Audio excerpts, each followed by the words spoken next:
கரங்களை தட்டி கர்த்தர் ஜெபத்தை எல்லாம் கேட்டதற்கு அவரை ஸ்தோத்தரிப்போம். ஸ்தோத்திரம் ஸ்தோத்திரம். எல்லாரும் உட்காரலாம். இப்போ நம்ம மத்தியில பாஸ்டர் கிருபாகரன் வந்து தேவ செய்தியை கொடுப்பாங்க.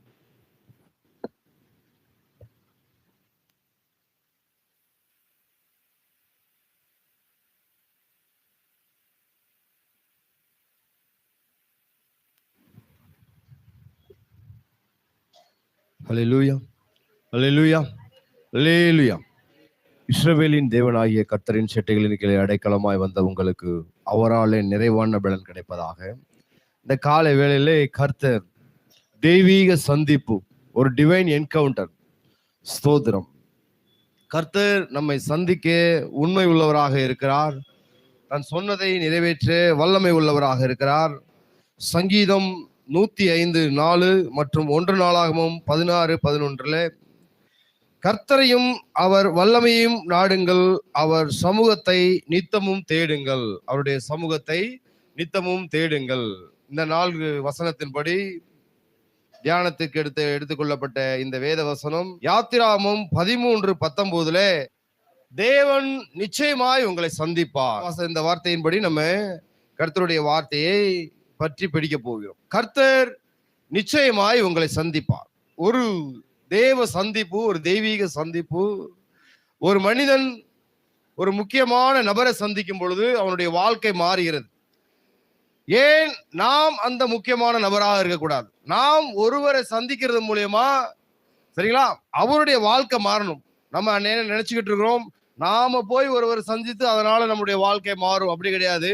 நாம தேவனுக்குள்ள இருக்கும் பொழுது, தேவனை சந்தித்து இருக்கும் பொழுது, அநேகர் எனக்கு அவரை தெரியும், அந்த எம்எல்ஏ தெரியும், எம்பியை தெரியும், முதலமைச்சரை தெரியும், பிரசிடென்ட்டை தெரியும் அப்படிலாம் சொல்றாங்க.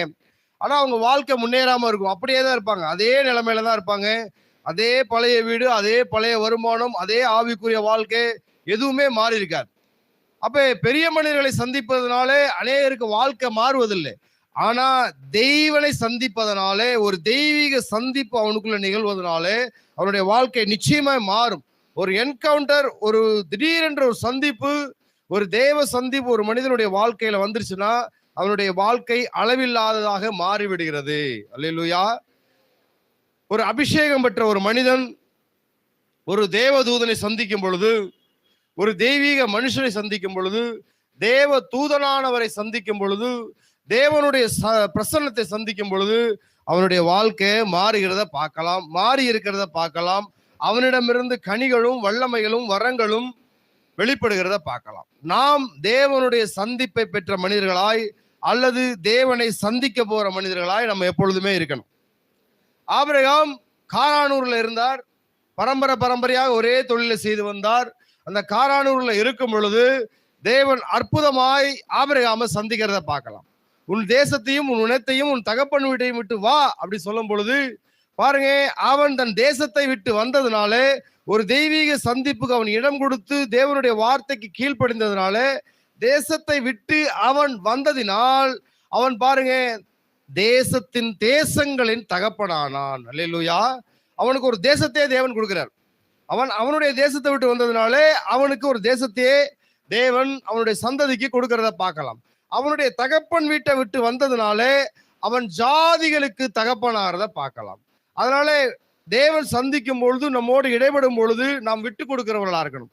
மோசே பாருங்க, மோசையை தேவன் அழைக்கும் பொழுது அவன் 4 முறை மறுதலிக்கிறான். ஆண்டவரே, நான் எம்மாத்திரம், நான் திக்குவாயும் மந்தனாவுமா இருக்கிறேன், அனுப்ப சித்தமா இருந்தா வேற யாராவது அனுப்புங்க. இந்த மாதிரி அவன் தேவனுடைய சந்திப்பை மறுதலிக்கிறவனா இருக்கிறான்.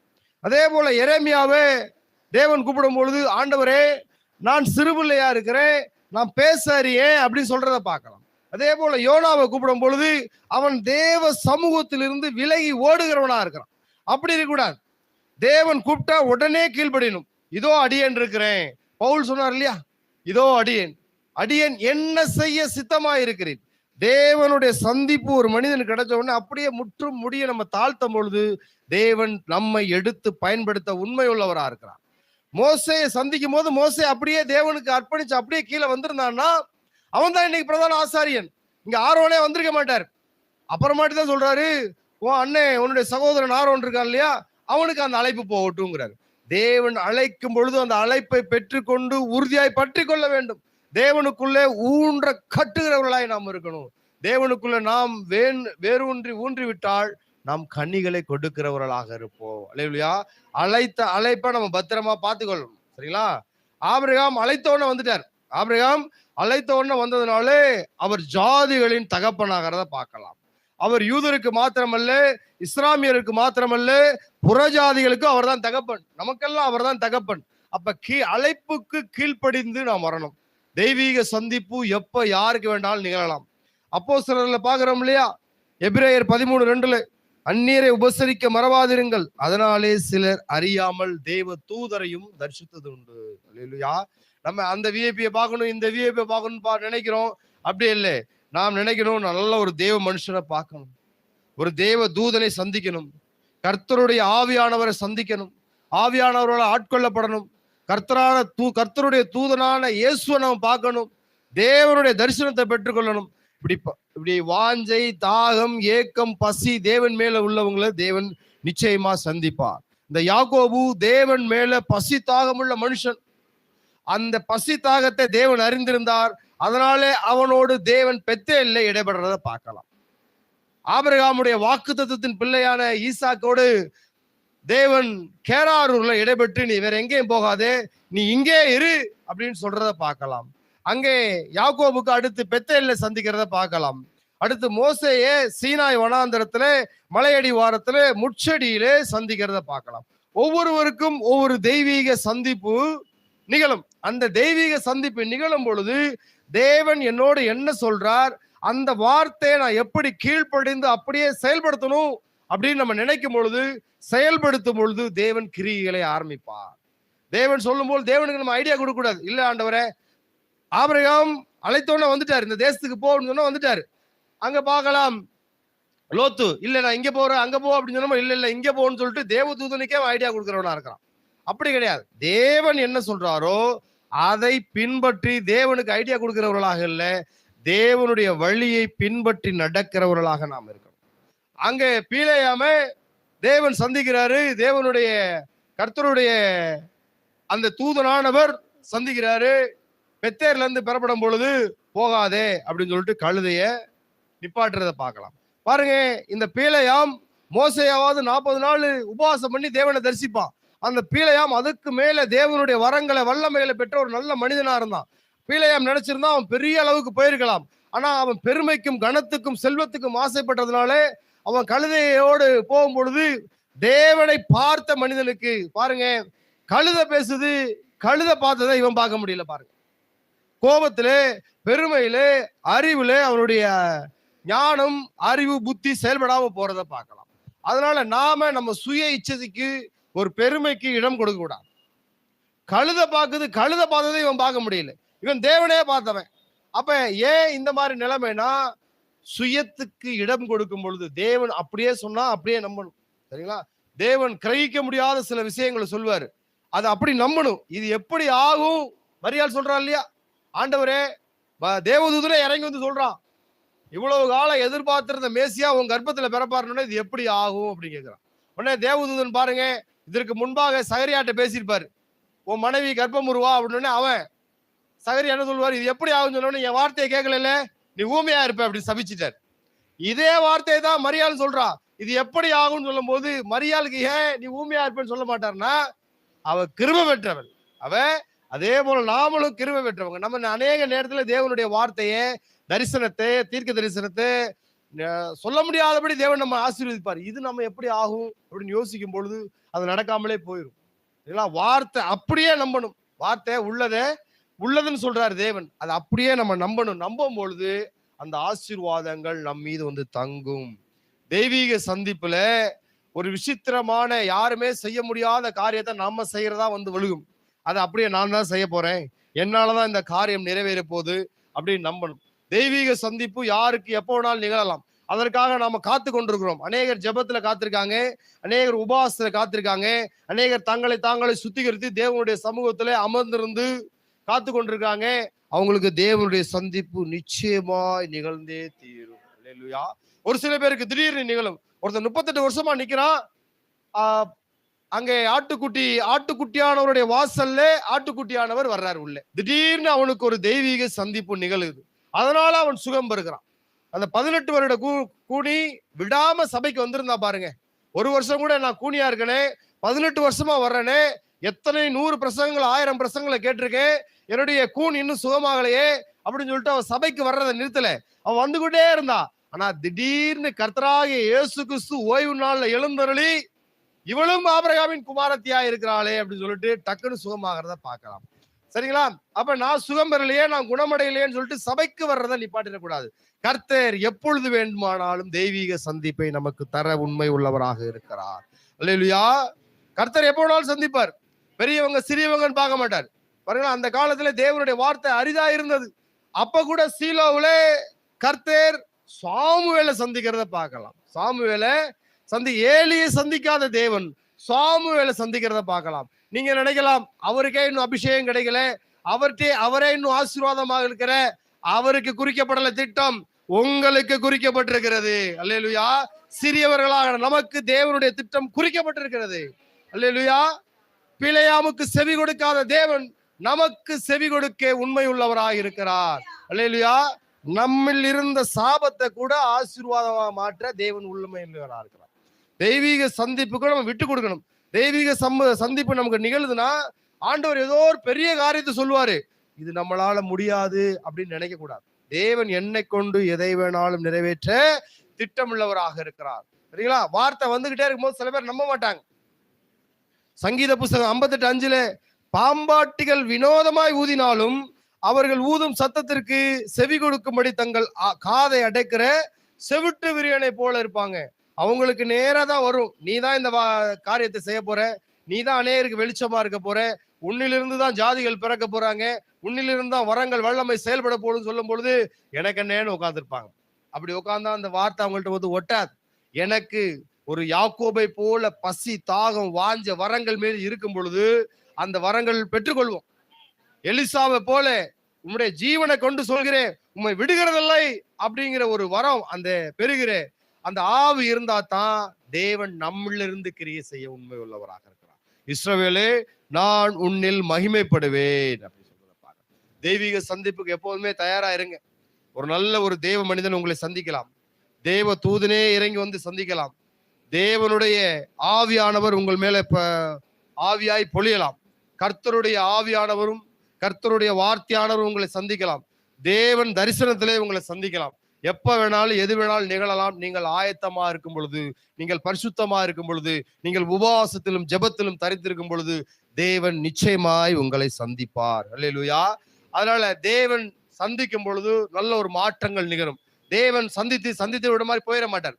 நான் நிறைய பேர் முதல்ல சொன்னேன் இல்லையா, நான் அந்த எம்எல்ஏ பார்த்திருக்கேன், முதலமைச்சரை பார்த்திருக்கேன், இப்ப பிரசிடென்ட் பிரைம் மினிஸ்டரா பார்த்திருக்கேன், எந்த மாற்றமே நிகழாது. ஆனா தேவன் சந்திக்கும் பொழுது தேவன் நம்ம தொடுவார். நிச்சயமா தெரியும். ஏசாயா ஒரு பெரிய தீர்க்கதரிசி. ஏசாயா யார் தெரியுமா? ஏசாயா எழுப்புதலின் தீர்க்கதரிசி, தேவனுடைய ரட்சிப்பை பற்றி பேசினவர். எரேமியா கண்ணீரின் தீர்க்கதரிசி, தேவனுடைய நியாய தீர்ப்பை பற்றி பேசினவர். எசேக்கியேல் பாருங்க, தேவனுடைய ஒரு தரிசனத்தை குறித்து அதிகமாய் பேசுகிற ஒரு மனுஷன், தேவனுடைய ராஜ்யத்தை குறித்து பேசுகிறவர். அதே போல தானியேல் எதனாலும் எழுதி வைக்கக்கூடிய ஒரு தீர்க்கதரிசி. இவங்க 4 பேரையும் கர்த்தர் ஒரு சமயத்தில் தொட்டிருக்கிறார். அந்த வசனத்தை சொல்றேன், எழுதிக்கங்க. அந்த வசனத்தை சொல்லும் பொழுது எழுதும் பொழுது தேவனுடைய தொடுதல் உங்களை நிச்சயமா இருக்கும். பாருங்க, ஏசாயா தரிசனத்தை காணும் பொழுது அவருக்கு ஐயோ, இவருக்கு ஐயோ, அவருக்கு ஐயோ, இவருக்கு ஐயோ சொல்லிட்டு வராரு. தேவன் கடைசியா ஏசாயாவோடு நன்றாக இடைப்படும் பொழுது எனக்கு ஐயோ, தனக்கு ஐயோ அப்படின்றார். ஏன்னா பரிசுத்தமான தேவனை தரிசிக்கும் பொழுது ஏசாயா 6:6 அவன் பாருங்க, நான் வந்து அசுத்த உதடுள்ள மனிதன் சொல்லும் பொழுது இந்த சேராபீன்கள்ல ஒருத்தன் ஒரு பலிபீடத்தில் உள்ள அக்கினியை எடுத்து ஏசாயாவுடைய உதட தொட்டானோ. 6:6 ஏசாயாவுக்கு ஒரு தெய்வீக சந்திப்பு நிகழ்கிறத பார்க்கலாம். அப்ப ஏசாயா ஒரு எழுப்புதலின் தீர்க்கதரிசியா மாறுறார். அதே போல எரேமியாட்ட போய் சொல்றாரு, ஊழியத்துக்கு அழைக்கும் பொழுது அடியேன் சிறு பிள்ளையா இருக்கிறேன், பேச அறியேன் அப்படின்னு சொல்லும் போது தேவன் கண்டிக்கிறாரு, கண்டனம் பண்ணி உணர்த்துறாரு, நீ பேச அறியேன்னு சொல்லாதே. அப்ப சொல்றாரு கர்த்தர் 1:9 எரேமியால, கர்த்தர் தமது கரத்தை நீட்டி எரேமியாவுடைய வாயை தொடுறார். அங்கே ஏசாயாவோட உதட்ட தட்ட தேவன் இங்க எரேமியாவுடைய வாயை தொடர்றத பார்க்கலாம். அடுத்து எசேக்கியேல் 3:27 எசேக்கியேலோட வாயை திறக்கும் பொழுது ஆண்டவர் என்ன சொல்றாரு? நான் உன்னோட பேசும் பொழுது உன் வாயை திறப்பேன், அப்பொழுது கர்த்தராகிய ஆண்டவர் இன்னதை உரைத்தார் என்று அவர்களுக்கு சொல், கேட்கிறவன் கேட்கட்டும், கேளாதவன் அப்படியே போகட்டும் அப்படிங்கிறார். எசேக்கியேலோடு பேசும் பொழுது தேவன் எசேக்கியேலுடைய வாயை திறக்கிறத பார்க்கலாம். அடுத்து தானியேல் 10:16 தேவதூதன் தானியேலுடைய உதடுகளை தொடுகிறான். அல்லேலூயா. தெய்வீக சந்திப்பு நிகழும் பொழுது நம்மளுடைய சரீரங்களை தேவன் தொட உண்மை உள்ளவராயிருக்கிறார். நீதிமானுடைய நாவு சுத்த வெள்ளியாக இருக்கிறது. தேவனுடைய சந்திப்பினாலே, தேவனுடைய தொடுதலினாலே நம் வாழ்க்கை மர்வமாகும். சரிங்களா? பெரிய மனிதர்களை பார்த்தா தான் நம்முடைய வாழ்க்கை மர்வமாகும் என்று அல்ல. ஒரு தெய்வீக சந்திப்பு நம்மளுக்குள்ள நிகழும் பொழுது, ஒரு தெய்வீக ஒரு வார்த்தை நமக்குள்ளே உண்டாகும் பொழுது ஒரு நல்ல ஒரு மாற்றம் உண்டாகும். சரிங்களா? நாம் வாழ்ந்து முடித்து தான் தேவனை சந்திக்கணும் அப்படின்னு கிடையாது. வாழ்ந்து முடிச்சு முதிர் வயதுல தான் நம்ம தேவனை சந்திக்கணும் கிடையாது. வாழும் போதே தேவனை தரிசிக்க கூடிய ஒரு அனுபவம் நமக்குள்ள ஏற்பட்டுச்சுன்னா நமக்கு ஒரு நல்ல மாற்றம். வாழ்ந்து முடித்த பின்பு அல்ல, வாழும் போதே தேவனை நாம் தரிசிக்கிறவர்களா இருக்கணும். அப்ப தேவனை தரிசிக்கணும்னா தேவனோடு சஞ்சரிக்கணும். தேவனோடு சஞ்சரிக்கணும்னா தேவனோடு உறவாடணும். தேவனோடு உறவாடணும்னா தேவனுடைய வார்த்தைகளை தெரிஞ்சிருக்கணும். அப்ப மூலம் கிருபை, நமக்கு கிருபை, தேவனுடைய கிருபையினாலே தேவனை சந்திக்கலாம். அப்ப வாழ்ந்து முடித்த பின்பல்ல, வாழும் போதே தேவனை சந்திக்கிற ஒரு விசுவாச பிள்ளைகளா இருக்கணும். விசுவாசிக்கு நல்ல எடுத்துக்காட்டு என்னன்னா, விசுவாசத்தினால நிறைந்திருக்கணும். தேவனுடைய மனிதன் தேவனுடைய வார்த்தையினால நினைந்திருக்கும் பொழுது தேவன் நிச்சயமாய் நம்ம சந்திப்பார். அல்லேலூயா. வாழ்ந்து முடித்து தான் நான் பரலோக ராஜ்யத்துக்குள்ள போவேன் அப்படி கிடையாது. வாழும் பொழுதே பரலோக ராஜ்யம் நம்மை நடத்தி கொண்டிருக்கிறது. அல்லேலூயா. நம்ம அமெரிக்கால வேலை பார்க்கணும்னா அமெரிக்கானுக்கு ஒரு ஸ்டாண்டர்ட் இருக்குது. அவங்க இவ்வளவு டாலர் கீழே ஒரு சிட்டிசனுக்கும் கொடுக்க கூடாதுன்னு ஒரு சட்டம் இருக்குது. சீனால அது இருக்கு, ஜெர்மனில இருக்கு, ஒவ்வொரு நாட்டிலையும் இங்கிலாந்துலயும். ஒரு கூகுள் கம்பெனில வேலை பார்க்கறான்னா குறைந்தபட்ச சம்பளம் இவ்வளவு இருக்குது. சரிங்களா? ஆனா பரலோகத்துக்கு கீழே பரலோக திட்டத்தின்படி வேலை பார்க்கிற நமக்கு, பரலோக திட்டத்துக்குள்ள செயல்படுகிற நமக்கு தேவன் தான் அவருடைய வருமானத்தை தந்து நம்மை ஆசீர்வதிக்க உண்மை உள்ளவராக இருக்கிறார். ஒருபோதும் நினைச்சிடக்கூடாது என்னுடைய வருமானத்துலதான் என்னுடைய வாழ்க்கை நடக்குதுன்னு. அல்ல, தேவனுடைய வார்த்தையினாலே நம்மளுடைய வாழ்க்கை நடந்து கொண்டிருக்கிறது. தேவனிடமிருந்து புறப்படுகிற ஒவ்வொரு வார்த்தையினாலும் பிழைத்து கொண்டிருக்கும். தெய்வீக சந்திப்பை எதிர்பார்த்துக்கிட்டு இருங்க. தடவியாயிலும் கர்த்தரை கண்டுகொள்ளுங்க. அப்போஸ்தலர்ல படிக்கிறோம் இல்லையா 14. அதனால எதிர்பாராத விதமாக தேவன் சந்திக்க உண்மையுள்ளவராக இருக்கிறார். எப்ப வேணாலும் எதுனாலும் நடக்கும். யோபு பாருங்க 23:3 நான் அவரை எங்கே கண்டு சந்திக்கலாம் என்பதை அறிந்தால் நலமாயிருக்கும். யோபு ஒரு ஞானவான்.